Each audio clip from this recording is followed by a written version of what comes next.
Coucou tout le monde, j'espère que vous allez bien. Je suis ravie de vous retrouver aujourd'hui pour une nouvelle vidéo dans laquelle je vais vous parler de films Netflix.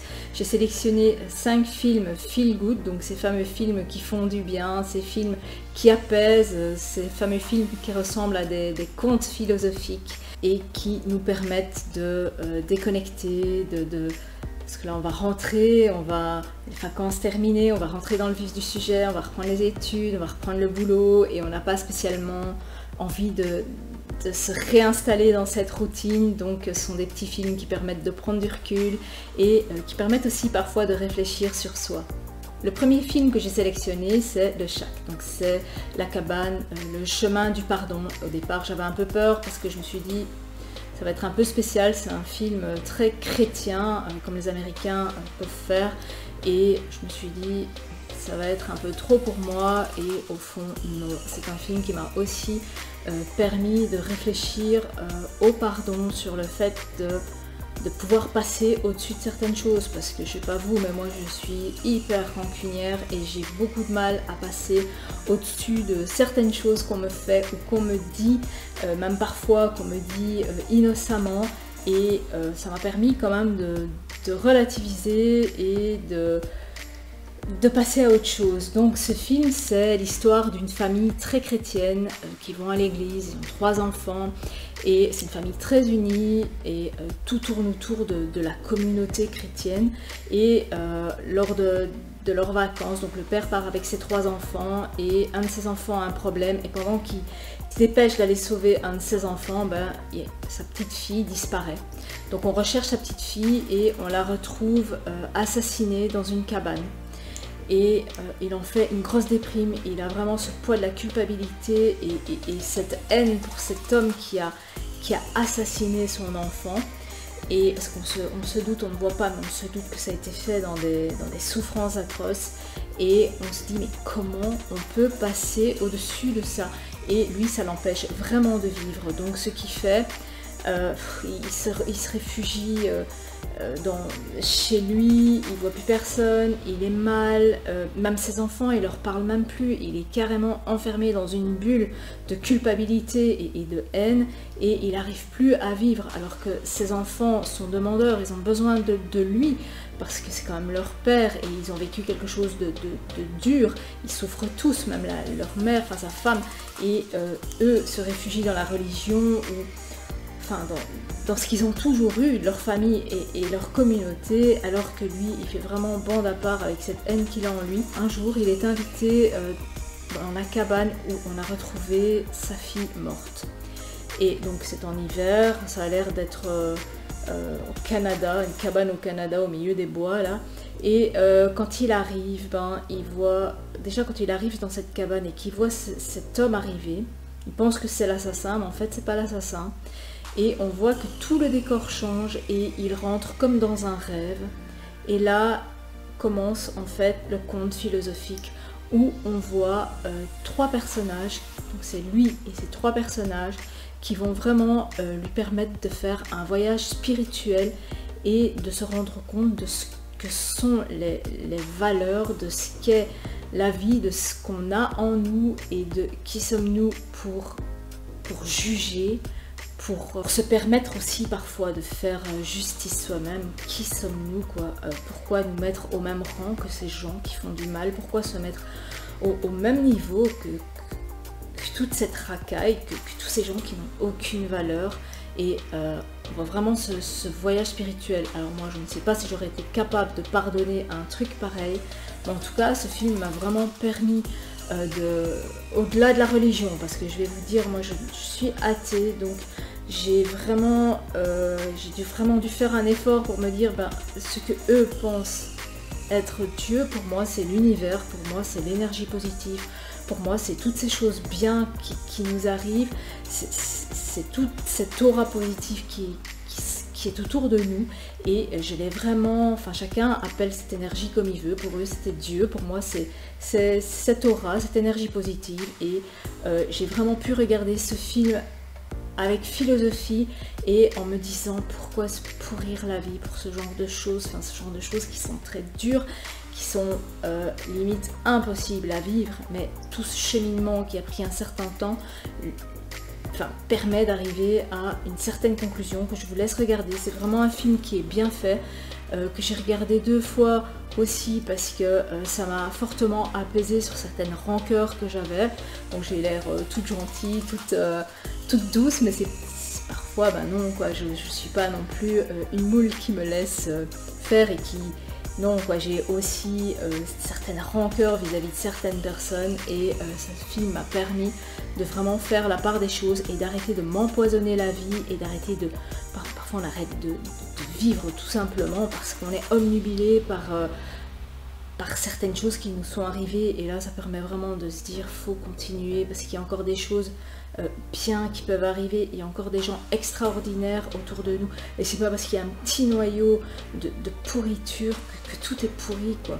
Donc ce film m'a vraiment apporté beaucoup. Si vous ne l'avez pas vu, je vous le conseille parce que c'est vraiment un film qui m'a fait vraiment beaucoup de bien, au-delà bien sûr de la religion, parce que comme je vous dis, moi je suis pas croyante, et c'est un film que j'ai vraiment beaucoup apprécié.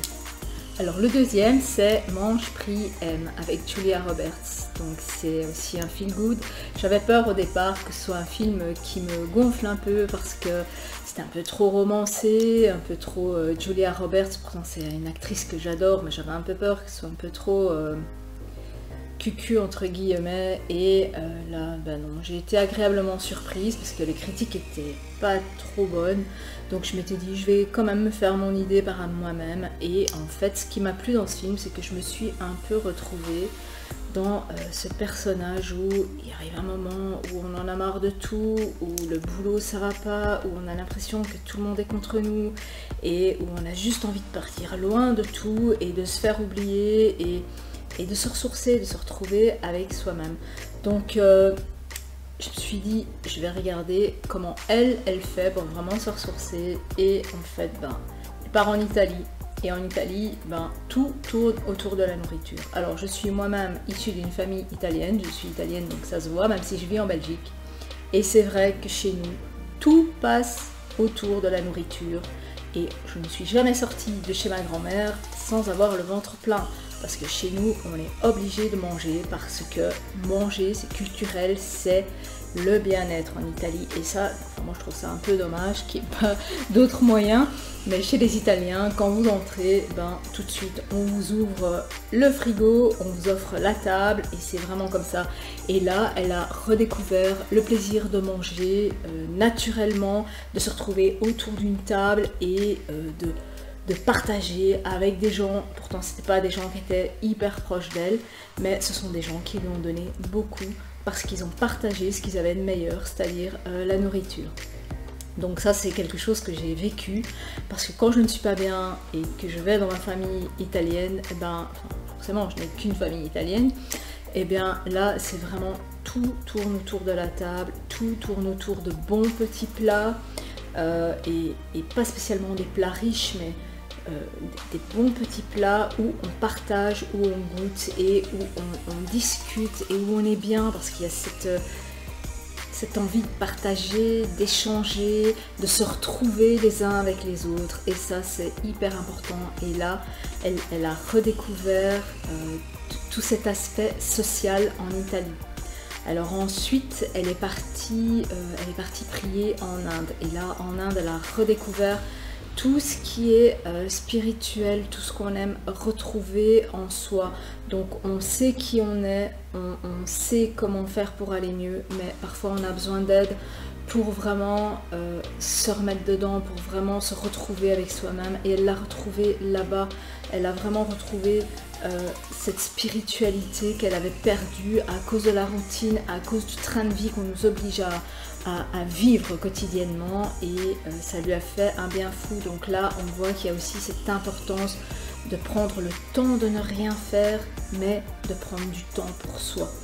Et ensuite c'est M, cette partie à Bali, donc en Indonésie, où elle rencontre l'amour. Ça c'est l'aspect feel good, et c'est ce qui a dérangé beaucoup de gens. Moi ça m'a pas dérangé parce que c'est Julia Roberts et que forcément il faut absolument qu'elle rencontre un prince charmant dans chacun de ses films. Donc le prince charmant est arrivé à Bali et là elle a redécouvert l'amour simplement, sans tous les tralala, sans...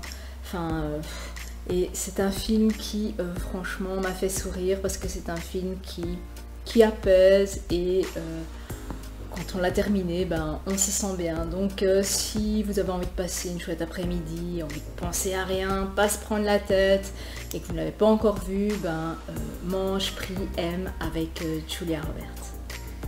Et le dernier pour cette vidéo, j'en avais plusieurs à vous présenter, mais je parle tellement que je vois que le temps passe et j'aurai pas le temps. Donc c'est Le garçon qui dompta le vent. Alors c'est un film magnifique qui se passe au Malawi.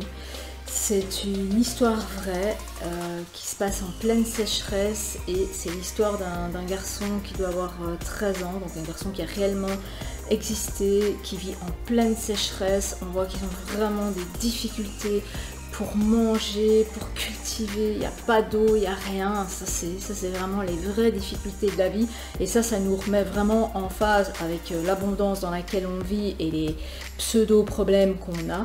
Et on voit que cet enfant doit vraiment faire preuve d'ingéniosité, il a vraiment plein d'idées en tête qu'il n'arrive pas à mettre en pratique par faute de moyens, faute d'argent, il ne peut pas aller à l'école, enfin ce sont des concours de circonstances qui font qu'il ne peut rien mettre à exécution et avec le vélo de son père, le seul moyen de locomotion de son père, ben, il arrive à créer quelque chose qui va sauver tout le village de la sécheresse. Parce que nous, on a tous les moyens, mais là-bas, ils n'ont rien et ils doivent vraiment user de malice pour vraiment arriver à leur fin. Et chez eux, c'est une question de survie. Ça, on s'en rend pas souvent compte et parfois, j'ai envie de dire, nos problèmes sont bien un peu de choses par rapport aux leurs, quoi.